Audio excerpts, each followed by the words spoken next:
ancien Premier ministre d'il n'y a pas si longtemps que ça, le général Alain Guillaume Bunyoni, est maintenant recherché. Il y a une sorte de chasse à l'homme pour le retrouver. Certains de ses proches ont été, pour certains, interrogés par les services de renseignement. Pour d'autres, on ne sait pas trop où ils sont maintenant, notamment le colonel Désiré Ouamahoro, qui n'ont pas été des modèles de respect des droits de la personne humaine, certainement, mais également la famille d'Alain Guillaume Bunyoni, qui est manifestement harcelée à la maison, enfermée chez elle, femmes, enfants, qui ne peuvent pas, pour certains, aller travailler, qui apparemment ont des problèmes aussi à pouvoir sortir pour s'alimenter simplement. Comment expliquez-vous, comment comprenez-vous cette façon de faire? Est-ce que c'est normal de traiter des gens comme cela, même s'il y a des choses qu'on leur reproche? Voilà, c'est vraiment, c'est une question de principe et les principes sont assez clairs. Quand vous voulez arrêter une personne, c'est que vous lui reprochez d'avoir fait des choses. Et cette personne est présumée innocente jusqu'à ce que sa culpabilité soit établie. Alors, normalement, vous devriez pouvoir dire, nous recherchons Bunyoni par rapport à des infractions de telle nature.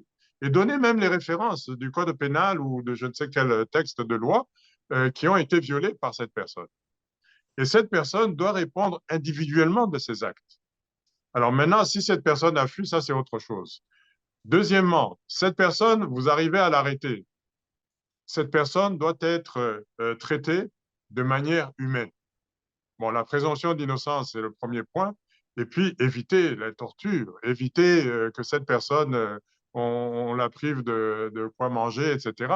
Ça, c'est des choses tout à fait basiques qui sont valables pour n'importe quel citoyen. Avoir droit à un avocat, avoir droit à la famille, etc., si jamais il est arrêté, c'est valable pour n'importe qui. Alors que vous ayez été Premier ministre ou pas, ça ne change rien. Alors, deuxième aspect de la question, c'est la famille. C'est une poursuite individuelle. Donc, si il est prouvé que madame ou je ne sais qui a été impliquée dans ces activités, et à ce moment-là, vous avez aussi un dossier pour madame. Mais le fait d'être membre de la famille de X ou de Y, vous n'avez absolument aucune responsabilité et vous ne devriez pas être inquiété. Et je crois que malheureusement, ça, c'est parmi les choses que nous avons connues dans un passé récent et même éloigné, qui font partie des choses qu'on aurait dû changer avec l'accord d'Arusha, mais qui visiblement n'ont pas disparu.